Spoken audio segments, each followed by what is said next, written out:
वन्दे अहं श्रीगुरो श्रीयुतपदकमलं श्रीगुरून् वैष्णवांश्च श्रीरूपं साग्रजातं सहगण रघुनाथान्वितं तं सजीवं साद्वैतं सावधूतं परिजनसहितं कृष्णचैतन्यदेवं श्रीराधाकृष्णपादान् सहगण ललिता श्रीविशाखान्वितांश्च नमो ॐ विष्णुपादाय कृष्णप्रेष्ठाय भूतले श्रीमते भक्तिवेदान्त स्वामिनिति नामिने नमस्ते सारस्वते देवे गौरवाणी प्रचारिणे निर्विशेषशून्यवादी पाश्चात्यदेशतारिणे जय श्री कृष्ण चैतन्य प्रभु नित्यानंद श्री अद्वैत गदाधर श्रीवासदि श्री गौर भक्तबिंद हरे कृष्णा कृष्ण कृष्ण हरे हरे हरे राम राम राम हरे हरे। नारायणं नमस्कृत्य नरं चैव नरोत्तमं देवीं सरस्वतीं व्यासं ततो जयमुदीरये। ओं नमो भगवते वासुदेवाय ओं नमो भगवते वासुदेवाय ओं नमो भगवते वासुदेवाय। ग्रंथराज श्रीमद् भागवतम महापुराण षष्ठ स्कंध पंचम अध्याय एकविंशति श्लोक। आज के एक श्लोक पढ़ब। इति व्यवसिता राजन हर्जश्चा एकचेतस पजर्जुस्तं परिक्रम पंथा नमनि वर्तनम। इति व्यवसिता राजन हर्जश्चा एकचेतस पजर्जुस्तं परिक्रम्य पंथा नमनि वर्तनम। सुखदेव गोस्वामी बोलें, हे राजन, नारद मुनिर उपदेश श्रवण करे प्रजापति दक्षर पुत्र सम्पूर्णभावे निश्चित হয়েছিলেন। তারা সকলেই তার উপদেশ পূর্ণরূপে বিশ্বাস করে এবং একমত হয়েছিলেন। সেই মহর্ষিকে তাদের গুরু রূপে বরণ করে তাকে প্রদক্ষিণ করতে যে পথে গেলে আর ফিরে আসতো না সেই পথে গমন করেছিলেন। 10,000 পুত্র ব্রহ্মচারী। প্রিচিং এর শক্তি দেখেন, পাওয়ারফুল প্রিচিং, দারুণ ব্যাপার। Powerful preaching. একটা লোককে ভক্ত করতে ছিল ভক্তি সিদ্ধান্ত সরস্বতী ঠাকুর বলেছেন কয়েক হাজার গ্যালন রক্ত খরচা করতে হবে। নারদ মুনির প্রিচিং পাওয়ার দেখেন, তিনি অনায়াসে সবাইকে ভক্ত বানিয়ে দিলেন। 10,000 ছেলেকে ব্রহ্মচারী বানিয়েছেন। ব্রহ্মচারীদের বাবা খুশি হবে কিনা সেটা পরে আলোচনা করব। এমন প্রচার করেছিলেন। তো বিস্তারিত আমরা আরো পরে পরে আলোচনা করব। আজকে পরম পূজ্য পরম আরাধ্য আমার গুরুদেবের ব্যাস পূজা উপলক্ষে আজকে অধিবাস হচ্ছে। ব্যাস পূজা মানে ব্যাসদেবের প্রতিনিধি গুরুদেবের জন্মদিন কালকে কামদা একাদশী তিথিতে। তো আজকে তার অধিবাস, সবাই আমরা ব্যস্ত। সেই গুরুদেব সম্বন্ধে দুটো কথা বলব। নমঃ বিষ্ণুপাদায় কৃষ্ণপ্রেষ্ঠায় ভূতলে শ্রীমতে জয়পতাকা স্বামী নীতি নামিনে নম আচার্য পাদায় নিতাই কৃপা প্রদায়িনে গৌর কথা ধামদায় নগর। আমি মন্দিরে এসেছিলাম, আমার বয়স তখন 19 বছর। মায়াপুরে আসি, গুরুদেবের চরণে আশ্রয় গ্রহণ করে আমি প্রথমে হরিনাম দীক্ষা, তারপরে বছর ব্রাহ্মণ দীক্ষা। গুরুদেব আমাকে ভগবানের সেবায়, বিশেষ করে গ্রন্থপ্রচার সেবায় নিযুক্ত করেন।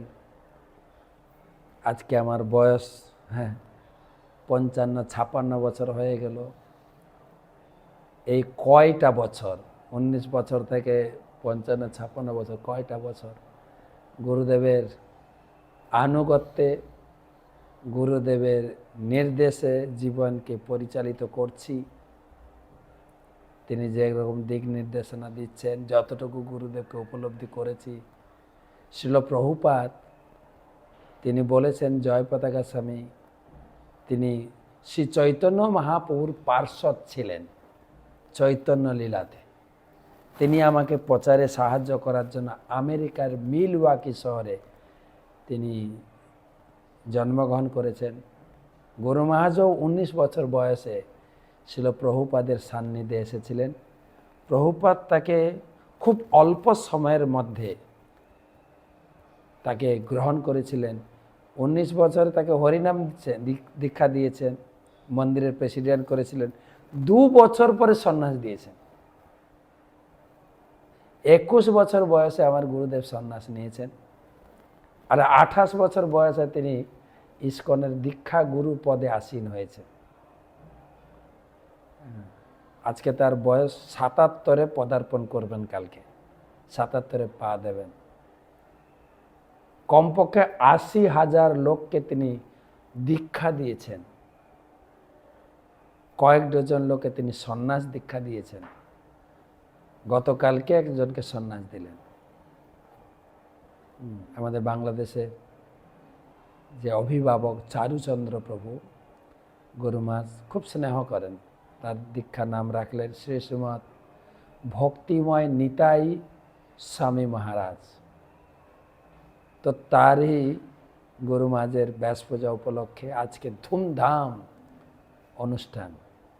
সকালে গুরু মহারাজ নিজে ক্লাস দিলেন, ভাগবতের নির্দেশনা।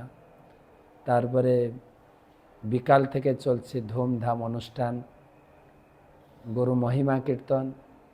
তারপরে দেশ বিদেশ থেকে বহু ভক্ত এসছেন। আজকে এসছেন প্রায় 12,000 মতো ভক্ত। কালকে আশা করা যাচ্ছে প্রায় 23,000 ভক্ত আসবেন। বিশাল প্যান্ডেল হয়েছে সেখানে।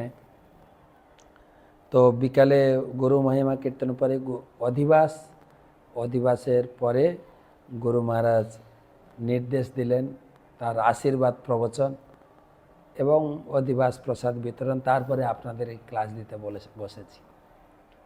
তো কালকে সারা দিন ব্যাপী গুরু মহিমা কীর্তন। সকালে মঙ্গলারতির পরে 5:45-এ হবে, আপনারা মায়াপুর টিভিতে দেখবেন, ব্যাস পূজা অনুষ্ঠান। 5:45-এ হবে গুরু মহারাজের সুস্বাস্থ্য কামনায় বিশেষ নরসিংহ হোত্র যজ্ঞ।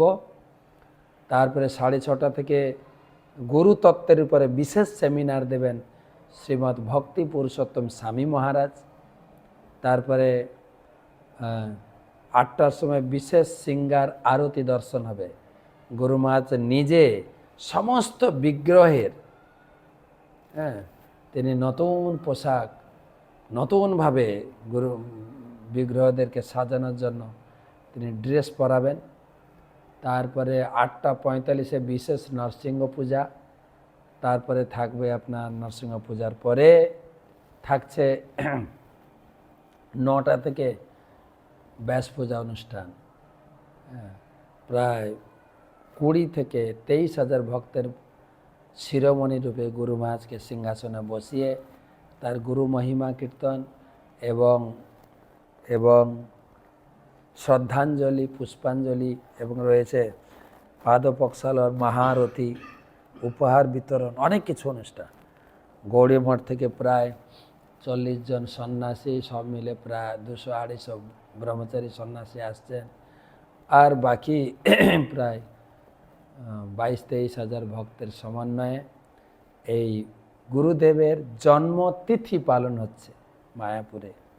যেখানে যেখানে গুরুদেবের শিষ্য আছে, শিষ্যের কাছে গুরুদেব অনেক গুরুত্বপূর্ণ।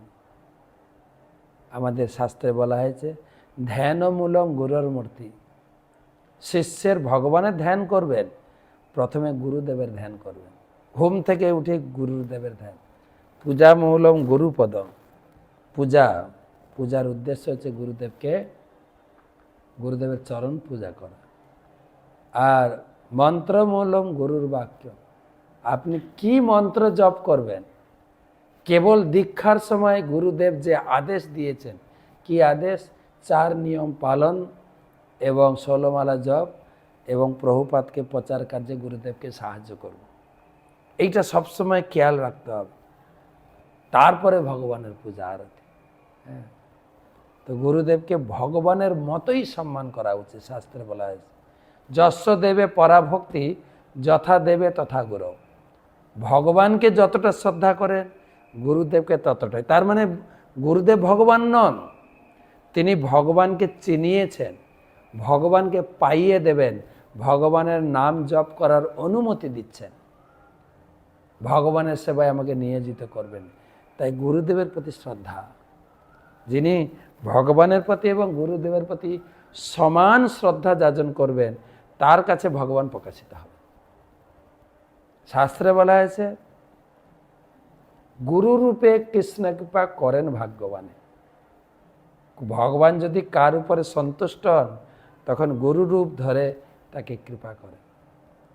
তো গুরু মহারাজ প্রভুপাদের যে নির্দেশ, প্রভুপাদ যেটা বলে গেছেন, জয়পতাকা মহারাজ মহাপ্রভু পার্শ্বদ ছিলেন, উপলব্ধি করি। ইস্কন বিশাল সংস্থা, কিন্তু জয়পতাকা স্বামী মহারাজকে শিল প্রভুপাদ আদেশ দিলেন, মায়াপুর যাও, মায়াপুরের মতো ভগবানের রাজ্য তোমাকে দিলাম, এর বিস্তার করো। মায়াপুরে এরকম ছিল না। প্রভুপাদের সময় কেবল লোটাস বিল্ডিং, চক্র ভবন আর শঙ্খ ভবন ছিল। আর ধীরে ধীরে ধীরে ধীরে মায়াপুর নয়, যেন কলকাতার নিউ টাউন, বিশাল দালান দালান বাড়ি, 69টা দেশের লোক বাস করে, একসঙ্গে আমরা থাকি, একসঙ্গে বসে কীর্তন করি, একসঙ্গে বসে নাচি, একসঙ্গে ধ্যান করি, একসঙ্গে বসে খাই, একসঙ্গে ঘুমাই। এ সুন্দর পরিবেশ, পরিপাটি, সবার থাকার ব্যবস্থা, হ্যাঁ, হাজার হাজার লোকের যে গেস্ট হাউসে থাকার ব্যবস্থা, প্রতিদিন লাখো লোক মায়াপুরে আসেন, এই সব কিছু গড়ে তুলেছেন ছিল জয়পতাকা স্বামী গুরু মহারাজ। হ্যাঁ, তিনি নিজে হাতে নাঙ্গলও করেছেন, চাষও করেছেন। লোকাল লোক তা পশ্চিমবঙ্গ সরকারের কাছে তার জন্য ভারতীয় নাগরিকত্ব আবেদন করেছেন। তিনি এখন ভারতের নাগরিক। তো বাংলার দায়িত্ব পেলেন এবং প্রভুপাদ দায়িত্ব দিলেন পূর্ব বাংলা, বাংলাদেশে প্রচার করো। প্রভুপাদ বলেছিলেন, জয়পতাকা মহারাজ, তুমি যদি বাংলায় প্রচারে সাফল্য পেতে চাও, দুটো জিনিস তোমাকে করতে হবে। বাংলা শিখতে হবে, বাংলা খাবার খেতে শিখতে হবে। আর ওটা তো ওনার প্রিয়। চৈতন্য মহাপ্রভুর সঙ্গে ছিলেন না, বাংলা খাবার, উলুধ্বনি দেওয়া, শঙ্খধ্বনি দেওয়া, বাঙালি কালচার খুব প্রিয়। যেখানে যাবেন দেশ বিদেশে খুঁজবেন, এখানে বাঙালি কেউ আছে, আমার জন্য একটু শাক শুক্তা বানিয়ে দাও না, একটু পোস্ত বানিয়ে দাও না, খুব পছন্দ করে। এত সুন্দর বাংলা বলেন। আমরা বাঙালি হয়েও এত গ্রামারিটিক্যাল বাংলা বলতে পারি না। অনর্গল ঘন্টার পর ঘন্টা বাংলায় লেকচার করে দেন, নাচতে থাকেন, কীর্তন করেন। মনে পড়ে যায় একজন সিদ্ধ পুরুষ, সাধারণ ব্যক্তি না, সাধারণ ব্যক্তি। অনেক অনেক লীলা কাহিনী আছে গুরু মহারাজের। সবসময় কৃষ্ণ ভাবনায় ভরপুর, সবসময় অনর্গল কৃষ্ণ চিন্তা। কিছু জিজ্ঞাসা করলেই একদম ধ্যানস্থ হয়ে কৃষ্ণ কথা বলবেন, কৃষ্ণের নির্দেশ অনুযায়ী উত্তরগুলো দেবেন। যাই হোক, আজকে আমি বিস্তারিত আর এখানে বলতে পারবো না, কেননা অনুষ্ঠানের ব্যস্ততা রয়েছে। তা আপনারা 2 দিন উপভোগ করেন। এখন দেখুন অধিবাস দর্শন করুন, গুরু মহারাজের লেকচারও শুনুন। কালকে আমি কোনো ক্লাস দেব না, কালকে সারাদিন গুরু মহারাজকে নিয়ে আমরা আনন্দ করব। আপনারাও মায়াপুর টিভিতে দর্শন করুন। গুরু মহারাজের সেবার জন্য কিছু যদি পাঠাতে পারেন অতি উত্তম। যারা আমার গুরু ভাই বোন আছেন, আমার গুরু মহারাজ কাছে দীক্ষা নিয়েছে, সকলকে অনুরোধ করব, গুরু মহারাজ একটাই খুশি হন, গীতা দান। তার এই ব্যাস পূজার তিথিতে ৭৭তম ব্যাস পূজা, ৭৭টা গীতা দান করতে পারেন। ৫টা, 10টা, 11টা, 20টা, আরও বেশি। একটা গীতার দাম মাত্র 250 টাকা। গরু মাছ বেশি খুশি হন গীতা দান করলে। তো আমার হোয়াটসঅ্যাপ নাম্বারে আপনি লিখবেন যে আমি গীতা দান করতে চাই কালকের একাদশী তিথিতে আর গরু মাঝের ব্যাস পূজা জন্মতিথিতে। গরু মাছ খুবই খুশি হবেন, সবাইকে আশীর্বাদ করবেন। আর গরু মাছ বলেছেন যারা আমাকে গীতা দান করবেন তাদের নামে প্রতি একাদশীতে নরসিংহদেবের কাছে আপনার এবং আপনার পরিবারের মঙ্গলের জন্য পূজা হবে। তো উপভোগ করুন এখন অধিবাস। তো কালকে ব্যাস পূজা দর্শন করবেন। কালকে আমি কোনো ভাগবত ক্লাসে আসবো না। গুরু মহারাজের মহিমা শ্রবণ করুন, ব্যাস পূজা উপভোগ করুন। গুরু মহারাজ কি জয়।